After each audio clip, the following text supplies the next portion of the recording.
L'a emporté encore une fois.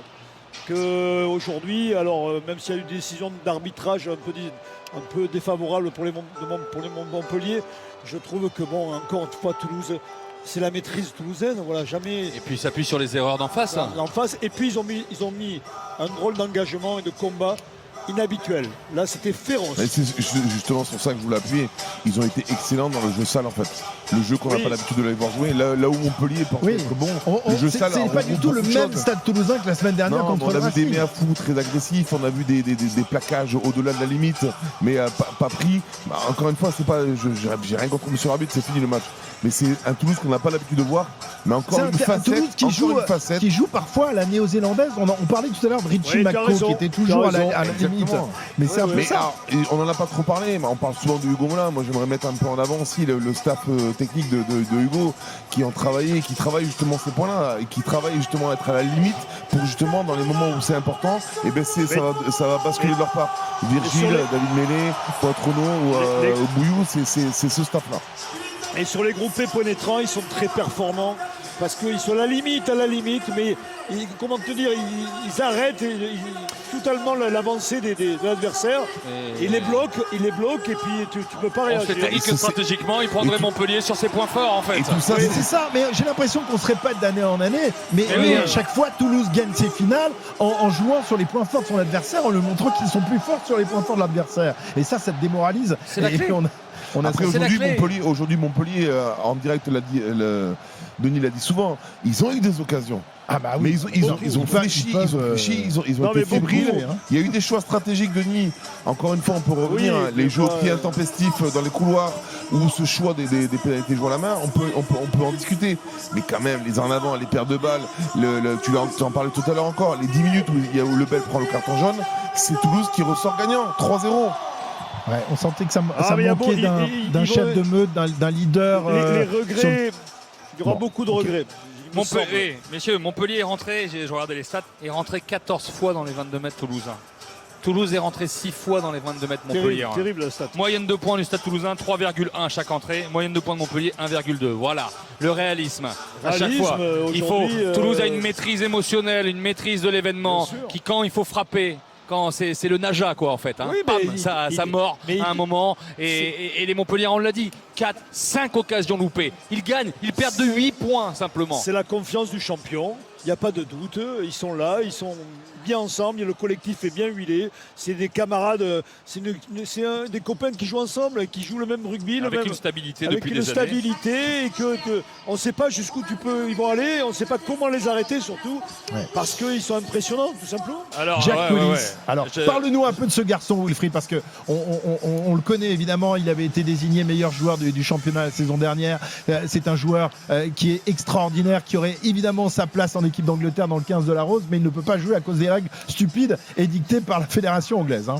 Mais appelez Steve Borswick, franchement, faut lui dire, le sélectionneur de l'Angleterre, que c'est pas possible, que s'il veut être un jour un nouveau champion du monde, faut prendre un garçon comme Jack Willis. C'est surtout on l'a dit, le meilleur joueur du top 14 l'année dernière, mais il a enchaîné une saison fantastique. 28 matchs, 24 titularisations, parce que quand les internationaux sont en équipe de France, eh bien lui ou ailleurs, d'autres sélections, lui il est là à jouer des doublons toute l'année. Et c'est pour ça que la récompense en fin d'année, il a été capitaine au printemps. Et ce soir, le meilleur plaqueur du match se nomme Jack Willis. 17 plaquages pour lui. D'ailleurs, les stats de plaquage sont François Cross est à 15, Antoine Dupont est à 12 plaquages ce soir. Les Toulousains ont défendu comme des morts de faim dans le sillage de Jack Willis, qui a gagné 4 ballons dans les rucks, qui a volé 4 ballons dans les rucks, qui est incroyable, qui est un leader, qui est bon avec le ballon, qui est emblématique. Franchement, qui connaissait vraiment dans le grand public, même dans les amateurs de rugby, Jack Willis, avant qu'il arrive des Wasps, pas beaucoup de monde savait ce potentiel. C'est un tank. Il va chercher les ballons dans les rucks. Il est parfait. Fort Wasp. Wasp, il n'était pas aussi fort. Il rayonnait avec son frère et Tom Young. Il s'est mis dans le moule toulousain, là, Julien. Son frère qui va signer à Bordeaux. Et alors attention, Julien. Non, mais le moule toulousain, et en fait, ça lui a apporté le dernier pas en tout cas à son arc qui va être monstrueux. C'est un des meilleurs joueurs mondiaux. Attention, son frère arrive à l'UBB, numéro 8, a été élu meilleur joueur de la première chip anglaise. Il a des stats en Coupe d'Europe et en championnat anglais stratosphériques, en plaquage cassé, en mètres parcourus et tout. Il va y avoir un duel de Willis l'année prochaine entre Bordeaux et Toulouse. Et peut-être que l'UBB en plus va peut-être s'intéresser un peu plus au bouclier de Brennus qu'à la Coupe d'Europe. Et ça va nous promettre un duel entre les deux équipes incroyables, avec d'autres évidemment. Il ne faudra pas oublier Montpellier qui va rester évidemment après cette saison incroyable. Et le Racing qui va revenir. Ah ben si le Racing en plus décide de revenir. Français, La Rochelle, voilà, on va encore avoir une saison passionnante. Chacun met son club évidemment. Tiens, on va accueillir Fred qui est au 32-16, supporter de Toulouse, donc aux Anges une nouvelle fois, même si c'est la tradition à respecter. Salut Fred. Salut les gars. Salut. Déjà bravo Montpellier. Quel match, bravo Montpellier, mais ouais, magnifique. Toulouse, magnifique, un pragmatisme énorme. Après, voilà, sur pareil, les finales du stade, c'est la pression, mais quelle équipe. Bravo, franchement, 4 fois champion de suite. Moi, je suis supporter, mais je vous promets, c'est des frissons, c'est des larmes aux yeux. Ouais, tu arrives à avoir les mêmes frissons, les mêmes émotions après tous ces titres, après les titres qui viennent comme ça tous les ans. C'est la même émotion pour les supporters? Ouais, alors franchement, je vais être franc, parce que tu vois, la Coupe d'Europe, on pensait la gagner aussi, on perd contre Bordeaux, une belle équipe aussi. Et tu vois, quand on perd des matchs comme ça, on se dit, en fait, tout se joue. Et encore aujourd'hui, Montpellier, ils ont raté des occasions, on aurait pu la perdre cette finale. Et franchement, de la gagner comme ça, la 4e, c'est magnifique. Et prendre de la hauteur, parce qu'il y a des joueurs exceptionnels. Et franchement, bravo le Stade Toulousain, bravo les gars. Mais je pense que c'est la fête et on est fiers de nous, fiers. Et franchement, bravo. Franchement, moi, je suis aux anges, les gars. Mais on l'entend, Fred. C'est une constance qui est incroyable, Christophe. Pardon, c'est une constance qui est incroyable avec la dureté du top 14. Ouais, c'est ça, faut dire aussi. Mais on a des joueurs de fou, genre Dupont, Graou qui rentre, même Willis, il fait un match de fou, Cross, les mecs devant, c'est fou, ils lâchent pas. Mais à fou, ouais. Merci Fred d'être venu nous confier ton enthousiasme après ce... Un bisou à Toulouse, bisous à tout le monde au Capitole, bisous à tous mes potes et gros bisous à tous. Ciao, merci pour tout. Voilà. Alors après Christophe, c'est sûr qu'on ne peut pas enlever, il faut l'évoquer parce que les autres supporters l'évoquent aussi, que Toulouse s'est fait épingler aussi depuis 3 ans avec des fautes des dépassements de salary cap. Et c'est vrai que les autres supporters ne manquent pas de le souligner, à raison, puisqu'il y a eu des amendes, qu'il y en aura encore une début juillet normalement qui doit tomber. On parle de 5 millions d'euros et c'est vrai que ça fait parler les autres supporters parce que ça fait dire que Toulouse a un effectif incroyable pour faire tourner, arriver plus frais. Voilà, ça n'empêche pas que Toulouse forme, Toulouse recrute très bien, Toulouse joue très bien. Il faut le reconnaître aussi. Aller chercher des Kinghorn, des Willis, les bons. Il y a Menoncello qui arrive. Meilleur joueur italien qui a été l'un des meilleurs joueurs du tournoi, qui va arriver dans quelques semaines. C'est-à-dire que la tradition toulousaine de remporter le top 14 année après année peut se prolonger, Julien, encore plusieurs années parce que derrière il y a aussi de jeunes joueurs. Cette équipe est incroyable et son règne est loin d'être fini. Souvent on parle des problèmes financiers, en tout cas je ne vais pas rentrer dedans, mais il faut mettre en avant aussi la formation, le modèle en tout cas qu'ils ont mis en place et qui alimente chaque année. Tellement ils ont de joueurs qui alimentent l'équipe pro, ils en envoient dans les équipes de Pro D2 autour pour qu'ils s'aguerrissent. Exactement. Ils ont un modèle qui est...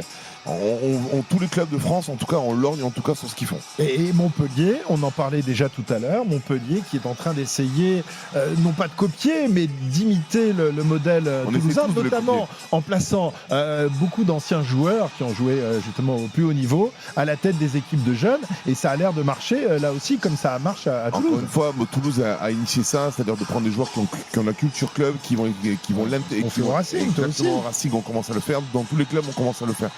Mais on ne pouvait pas ne pas, je vous ai dit ça, je vous ai dit les grandes qualités de ce club incroyable, inégalé, qu'on mettra 2 siècles à rattraper, mais on ne pouvait pas ne pas aussi dire que cette année ça a secoué aussi au Stade Toulousain. Il y a eu des choses, il y a eu des sanctions et on se devait aussi à un moment de mettre de l'avancer un petit peu à un moment où cette fin de saison arrive et où Toulouse remporte tout depuis des années. Oui, mais dans les moments terribles, tu as quand même des personnages importants. Hugo Mollin, il a pris beaucoup sur lui quand même. Il a affronté les médias, il a protégé son groupe. Didier Lacroix aussi, il a eu des prises de parole fortes. Oui, non, mais il a affronté les médias, il a été voir les médias. Il n'a pas vraiment beaucoup parlé des problèmes financiers de Stade bon. Non, mais il a affronté, mais c'est normal, Julien, mais tu le penses aussi, c'est ce que je viens de dire en plus. Non, pas affronté, le mot est fort. Non, mais je veux dire, il s'est exprimé, il a protégé son groupe. Moi, je le dis parce que dans le rugby, pas grand monde le dit aussi, parce que tout le monde a peur de tout le monde en fait, parce que les autres présidents n'en pensent pas moins. Hier, Hugo Mollin, il a dit on sait qui nous en veut, on a identifié qui nous en veut. Il y a certaines inimitiés entre présidents à la Ligue, avec Didier Lacroix, avec les Toulousains et voilà, la grande famille du rugby, des fois, ça ne se fait pas toujours des bisous sur la bouche, c'est ce que je voulais dire. Les Montpelliérains qui ont tous leur petite médaille, mais bon, ça va pas. Qu'on fait une saison magnifique. Une saison exceptionnelle. Challenge Cup, deuxième de top 14, finale incroyable de victoire. C'est la seule équipe qui a bougé Toulouse chez elle en début de saison. C'est la dernière défaite, c'était à Toulouse. Voilà, donc. 45-29, ils avaient battu Toulouse 44-14 début de saison et c'est la dernière fois qu'ils ont perdu. Surtout ce soir, ils ont rivalisé avec le Grand Toulouse. Déjà, ils ont. Est-ce que cette équipe, messieurs, peut s'inscrire dans la durée ou alors c'était un coup comme ça, comme ça s'était passé en 2022 avec leur titre? Est-ce que vous voyez Montpellier devenir et rester un adversaire pour le titre, les titres dans les saisons à venir? Johan Codulot est en train installer une nouvelle ère, en tout cas avec l'identité du club un peu plus forte. Et c'est vrai qu'il y a beaucoup de joueurs en tout cas qui illustrent bien cette identité. Moi je pense que ça va durer. Je pense qu'ils vont peaufiner encore, ils vont réfléchir, ils vont gommer, ils vont revenir l'année prochaine encore plus fort. Donc ça reste ça. Alors, oui, Denis. Non, ils construisent avec autour de Bernard Laporte et Johan Codulot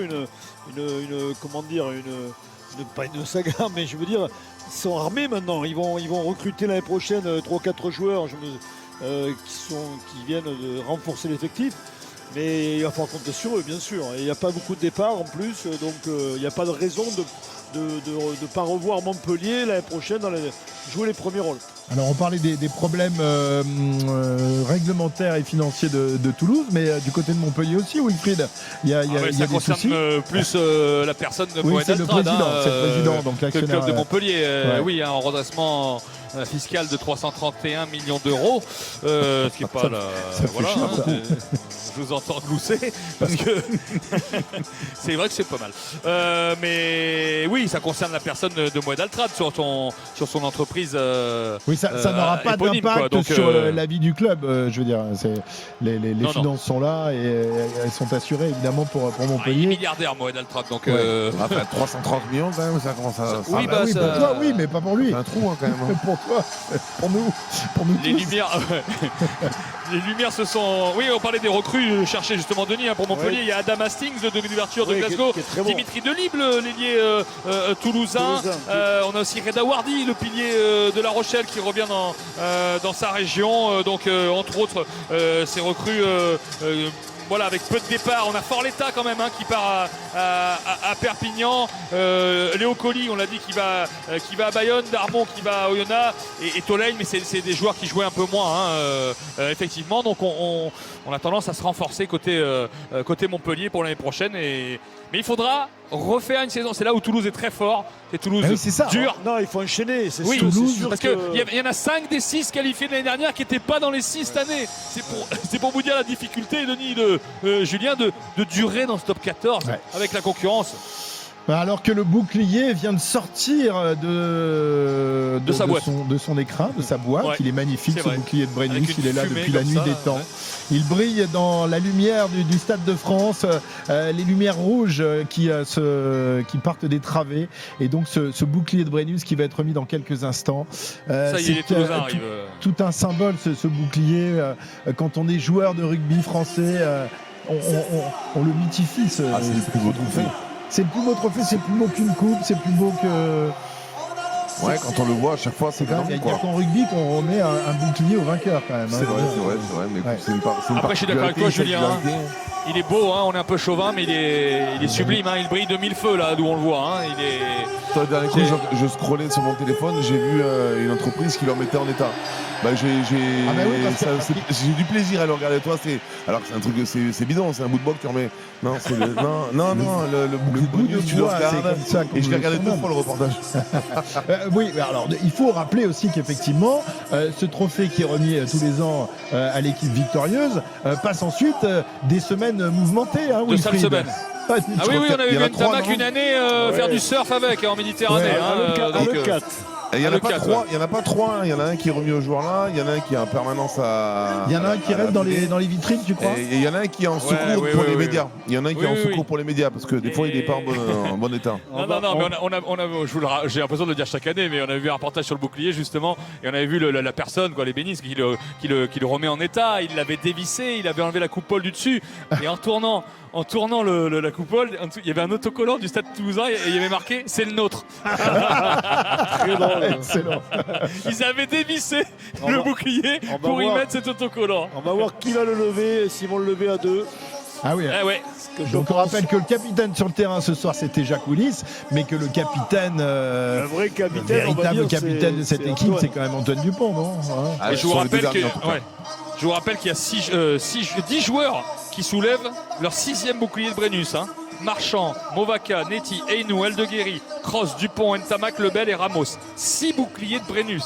Je vous le disais avant le match, pendant le match, Romain Ntamak rejoint Émile avec un 6e bouclier de Brennus ce soir. Le record toulousain, c'est pour Hugues Miorin et Jérôme Casalbou avec 7 boucliers de Brennus. Ce sera peut-être possible pour certains l'année prochaine d'égaler ces monstres toulousains. Et c'est Jack Willis là qui va récupérer il est en train d'appeler Antoine, me semble-t-il, non? Ouais, c'est ça, Antoine. Il y a le président avec Yann Roubert, avec le président de la République, les deux Emmanuel Macron, qui lui donne, avec Antoine Dupont, qui leur donne le bouclier de Brennus. Et Jack Willis et Antoine Dupont se dirigent vers le podium où il y a tous les Toulousains. Ils vont arriver au milieu et ils soulèvent ce bouclier de Brennus. 25e bouclier pour le Stade Toulousain, le 4e de suite. La 12e finale remportée. Les chiffres toulousains sont fous, vraiment fous. Et cette période de domination va peut-être encore durer.